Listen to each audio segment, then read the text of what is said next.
ಆನಂದ್ ಸಿಂಗ್ ಮೇಲೆ ಕಂಪ್ಲಿ ಶಾಸಕ ಗಣೇಶ್ ಹಲ್ಲೆ ನಡೆಸಿದಂತ ಪ್ರಕರಣಕ್ಕೆ ಸಂಬಂಧಪಟ್ಟಂತೆ ಗಣೇಶ್ ಪರಪ್ಪನ ಅಗ್ರಹಾರ ಆಸ್ಪತ್ರೆಯ ವಿಶೇಷ ಕೊಠಡಿಗೆ ಸ್ಥಳಾಂತರ ಆಗಿದ್ದಾರೆ. ಆಸ್ಪತ್ರೆಯಿಂದ ವಿಶೇಷ ಕೊಠಡಿಗೆ ಶಿಫ್ಟ್ ಮಾಡಿದ್ದಾರೆ ಸಿಬ್ಬಂದಿ. ಜೈಲು ಆಸ್ಪತ್ರೆಯಲ್ಲಿ ಜೆಎನ್ ಗಣೇಶ್ ಚಿಕಿತ್ಸೆಯನ್ನು ಪಡಿತಾ ಇದ್ರು. ಆರೋಗ್ಯ ಸುಧಾರಿಸಿದ ಹಿನ್ನೆಲೆಯಲ್ಲಿ ವಿಶೇಷ ಕೊಠಡಿಗೆ ಸ್ಥಳಾಂತರ ಮಾಡಲಾಗಿದೆ. ನಿಮ್ಮ ಮನೆ ಅಲ್ಲಿರೋದು, ಇಲ್ಲಿ ಬಂದಿದ್ದು ಸುಮ್ಮನೆ ಆರೋಗ್ಯಕ್ಕೆ ಸಂಬಂಧಪಟ್ಟಂತೆ ಚಿಕಿತ್ಸೆ ಪಡೆದುಕೊಂಡ್ರಲ್ಲ, ಸುಧಾರಿಸಿದ್ರಲ್ಲ, ಹೋಗಿ ಈಗ ಜೈಲಿನ ಕೋಣೆಗೆ ಅಂತೇಳಿ ಕಳಿಸಿದ್ದಾರೆ ಅನ್ನೋದು ಗೊತ್ತಾಗ್ತಾ ಇದೆ.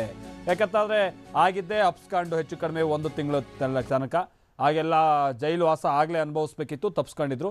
ಜೈಲಿಗೆ ಬಂದ ಮೇಲೂ ಕೂಡ ನಂಗೆ ಅನಾರೋಗ್ಯ, ಹುಷಾರಿಲ್ಲ ಅಂತ ಹೇಳ್ಕೊಂಬಿಟ್ಟು ಪರಪ್ಪನ ಅಗ್ರಹಾರದ ಆಸ್ಪತ್ರೆಗೆ ಅಲ್ಲೇ ಹೋಗ್ಬಿಟ್ಟು ಅಲ್ಲಿ ಠಿಕಾಣಿ ಹೂಡೋದಕ್ಕೆ ಪ್ರಯತ್ನ ಪಟ್ಟರು. ಆದರೆ ಈಗ ಅವರ ಆರೋಗ್ಯ ಸುಧಾರಿಸಿರುವಂಥ ಕಾರಣಕ್ಕಾಗಿ ಮತ್ತೆ ಅವರನ್ನು ಜೈಲಿನ ಕೊಠಡಿಗೆ ಕಳಿಸ್ಕೊಡ್ಲಾಗಿದೆ ಅನ್ನೋದು ಗೊತ್ತಾಗ್ತಾ ಇದೆ. ಈ ಮುಖಾಂತರವಾಗಿ ಪರಪ್ಪನ ಅಗ್ರಹಾರದಲ್ಲೇ 1 ದಿನ ಕಾಲ ಕಳೆದಂಗಾಗಿದೆ ಕಂಪ್ಲಿ ಶಾಸಕ ಜೆಎನ್ ಗಣೇಶ್. 1 ದಿನ ಇನ್ನೆಷ್ಟು ದಿನಕ್ಕೆ ಮುಂದುವರಿಯುತ್ತೆ ಅನ್ನೋದು ನೋಡಬೇಕಿದೆ. ಯಾಕಂತಂದರೆ ಇವತ್ತು ಅವರಿಗೆ ಜಾಮೀನು ಅರ್ಜಿಯನ್ನು ಸಲ್ಲಿಸಲಾಗುತ್ತೆ.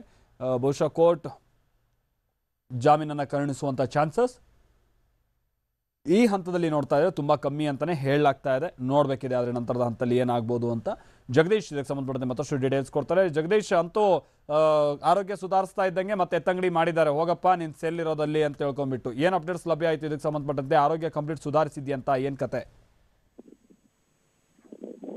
ಎಸ್ ಮಲ್ತೇಶ್, ನಿನ್ನೆ ಏನು ಜೈಲಿಗೆ ಬರ್ತಾ ಇದ್ದಂಗೆನೆ ಅವರಿಗೆ ಹೊಟ್ಟೆ ನೋವು ಕಾಣಿಸ್ಕೊಟ್ಟಿತ್ತು. ಹಾಗಾಗಿ ಜೈಲಿನ ವಿಶೇಷ ಏನು ಅಂದ್ರೆ ಜೈಲಿನಲ್ಲಿರುವ ಆಸ್ಪತ್ರೆಯಲ್ಲಿ ಅವರಿಗೆ ಚಿಕಿತ್ಸೆಯನ್ನ ಮುಂದುವರಿಸಲಾಗಿತ್ತು. ಆದ್ರೆ ಈಗ ಅವರ ಆರೋಗ್ಯದಲ್ಲಿ ಸುಧಾರಣೆ ಕಂಡು ಬರ್ತಾ ಇದೆ ಅಂತ ಹೇಳಲಾಗ್ತಿದೆ. ಹಾಗಾಗಿ ಜೈಲಿನ ವಿಶೇಷ ವಾರ್ಡ್ಗೆ ಏನು ಸ್ಥಳಾಂತರ ಮಾಡಲಾಗಿದೆ. ಹಾಗಾಗಿ ವಿಶೇಷ ವಾರ್ಡ್ ನಲ್ಲಿ ಅವರಿಗೆ ಈಗ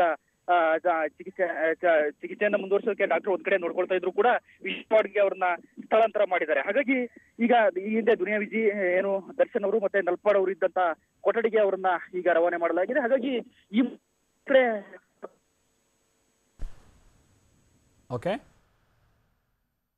ಓಕೆ ಬಹುಶಃ ಸಂಪರ್ಕ ಕಡಿತ ಆಗಿದೆ ಅಂತ ಕಾಣಿಸುತ್ತೆ. Thank you Jagadish. ನಾವು ಪ್ರತಿನಿಧಿ ಜಗದೀಶ್ ಕೂಡ ಹೇಳ್ತಾ ಇದ್ದಾಗೆ ಆರೋಗ್ಯದಲ್ಲಿ ಸ್ವಲ್ಪ ಸುಧಾರಣೆ ಕಂಡು ಬಂದಂಥ ಹಿನ್ನೆಲೆಯಲ್ಲಿ ಈಗ ವಿಶೇಷ ಕೊಠಡಿಗೆ ಶಿಫ್ಟ್ ಮಾಡಿದ್ದಾರೆ ಸಿಬ್ಬಂದಿ ಅನ್ನೋದು ಗೊತ್ತಾಗ್ತಾ ಇದೆ. ಇವತ್ತು ಜಾಮೀನು ಅರ್ಜಿಯ ನಂತರದಲ್ಲಿ ಮತ್ತೆಷ್ಟು ದಿನ ಅವ್ರು ಇಲ್ಲೇ ಇರಬೇಕಾಗುತ್ತೆ, ಏನು ಎತ್ತ ಅನ್ನೋದೆಲ್ಲ ಗೊತ್ತಾಗ್ತಾ ಹೋಗುತ್ತೆ.